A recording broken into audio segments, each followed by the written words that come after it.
Welcome to news అడ్డా. ముందుగా news అడ్డా ప్రేక్షకులందరికీ గణతంత్ర దినోత్సవ శుభాకాంక్షలు. కేసీఆర్ కంటే ముందే కవిత దంపతులకు నోటీసులు.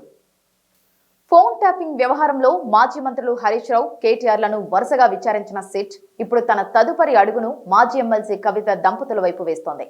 ఈ కేసుకు సంబంధించి కవిత, ఆమె భర్త అనిల్ కుమార్లకు త్వరలోనే నోటీసులు ఇచ్చేందుకు అధికారులు రంగం సిద్ధం చేసినట్లు రాజకీయ వర్గాల్లో ప్రచారం జరుగుతోంది.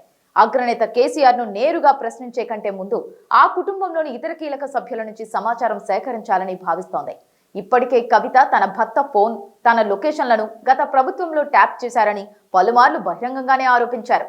వారిని బాధితులుగా లేదా సాక్షులుగా పరిగణించి వారి వాంగ్మూలాన్ని రికార్డు చేయడం కేసు దర్యాప్తులో కీలకం కానుంది.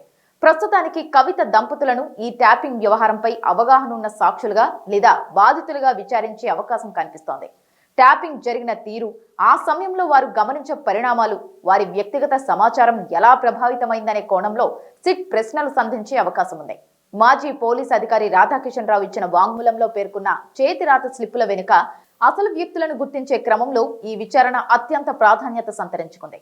హరీష్ రావును గంటల తరబడి విచారించడం, ఆపై కేటీఆర్ కు నోటీసులు ఇవ్వడం, ఇప్పుడు కవిత దంపతుల వంతు రావడం తెలంగాణ రాజకీయాల్లో వేడి పుట్టిస్తోంది. కేసీఆర్ కుటుంబ సభ్యులందరినీ విచారించిన తర్వాతే చివరిగా కేసీఆర్ వద్దకు విచారణను తీసుకువెళ్లాలని సిట్ ప్లాన్ చేస్తున్నట్లు తెలుస్తోంది. కేసీఆర్ కుటుంబంలో ఫోన్ ట్యాపింగ్ చిచ్చు దావాలనంలో మారే అవకాశం కనిపిస్తోంది. ఏ ఉద్దేశంతో ఈ ట్యాపింగ్ చేయించారో కానీ ఒకరి మీద ఒకరికి అపనమ్మకం పెరిగిపోతున్న సూచనలు కనిపిస్తున్నాయి. సిట్ విచారణలో ఫోన్ ట్యాప్ చేసినట్లుగా ఆధారాలు ఆయనకే చూపించారు. ఇప్పుడు కవితకు చూపిస్తారు. రేపు ఇతర కుటుంబ సభ్యుల్ని విచారణకు పిలిచినా చూపిస్తారు. అందుకే చట్టపరంగా ఈ కేసు ఎటు వెళ్తుందో కానీ కేసీఆర్ కుటుంబానికి మాత్రం చాలా చిక్కులు తెచ్చిపెట్టడం ఖాయంగా కనిపిస్తోంది అన్న అభిప్రాయం వినిపిస్తోంది.